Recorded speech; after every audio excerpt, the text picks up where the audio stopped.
A와 B는 D중학교에서 각 미술 및 과학 교사로 근무하면서 3학년 담임을 맡았습니다.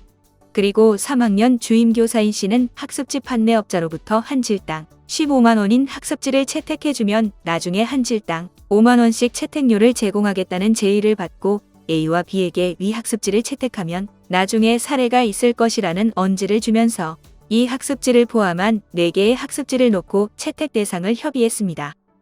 이후 학부모회와 학교장에게 검토 결과 이 학습지가 내용과 비용 면에서 가장 적절하다는 취지로 보고하여 학부모회의 결과 학교장의 결재를 거쳐 학생들에게 안내문을 발송했고 동료 교사들을 통하여 3학년 학생들에게 이 학습지의 구독을 권유하게 되었습니다.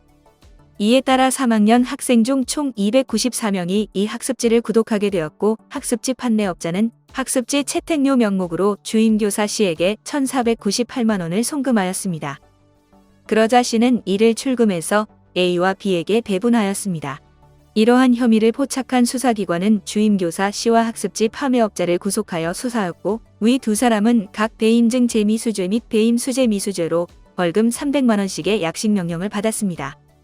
이 학습지 사건에 대한 수사가 확대될 것을 우려한 A와 B는 대책회의를 열어 300만 원을 모은 다음 담당 경찰관에게 전달하였습니다.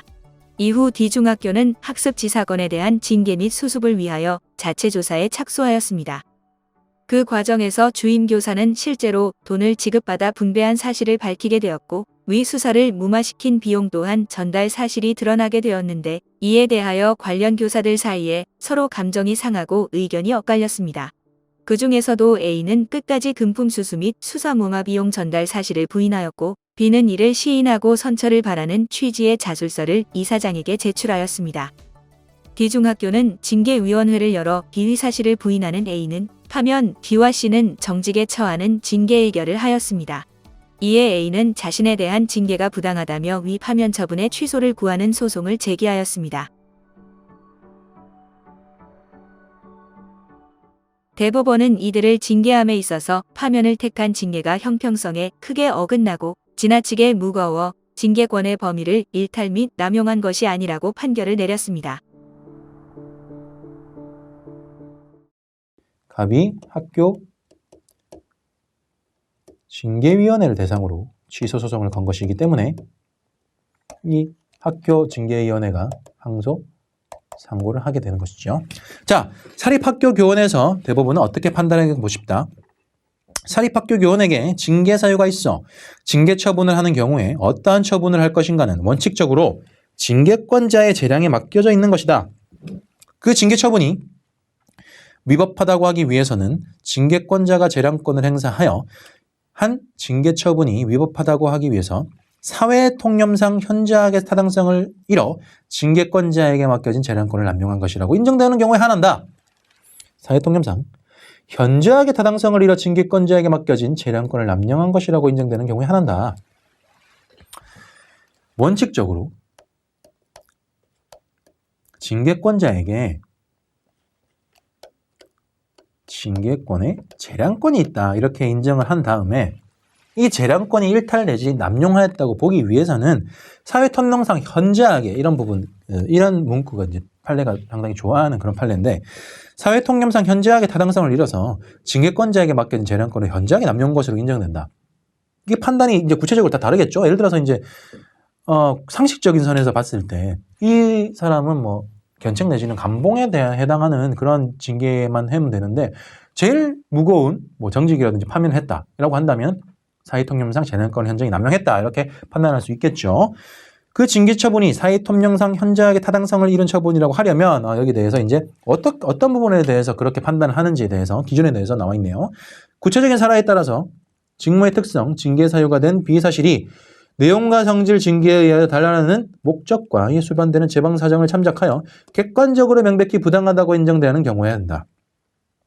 그러니까 뻔한 얘기를 하고 있죠. 구체적인 사례에 대해서 직무의 특성, 이 교사가 어떤 직무를 맡고 있었느냐, 뭐 사회 상당히 뭐 학생들에 대해서 밀접 불가분한 그런 직무를 갖고 있었느냐, 아니면 조금 뭐 가벼운 직무를 맡고 있었느냐, 징계의 사유가 된 비위 사실의 내용, 그 비위 사실이 뭐 상대적으로 중하냐, 경하냐, 성질, 징계에 의해서 달하는 목적, 학교 측에서 이 징계를 통해서 이 교사를 어떤 처벌을 내려서 이 교사를 감화시키려는 것이냐 아니면 이 교사를 아예 뭐 그만두게 하려는 것이냐 그 목적과 수반되는 재방 사정을 참각해서 객관적으로 명백히 부당한 인정되는 경우에만 그 징계권이 남용되었다 이렇게 판단한다는 것입니다. 그래서 같은 정도의 비위를 저지른 자들 사이에 있어서도 그 직무의 특성 등에 비추어 개전의 정이 있는지 여부에 따라서 징계의 종류와 선택의 양장에 있어서 차별적으로 취급하는 것은 사안의 성질에 따른 합리적 차별로서 이를 자의적 취급을 할 수 없고 평등 원칙 내지는 평평에 반하지 않는다 이렇게 판단을 했네요. 그러니까 갑과 을과 병이 원심과 같이 개개의 그 잘못에 있어서는 차별이 구체적인 분에 있어서 경중이 있을지 몰라도 똑같이 잘못을 한 것은 맞다. 하지만 그 개전의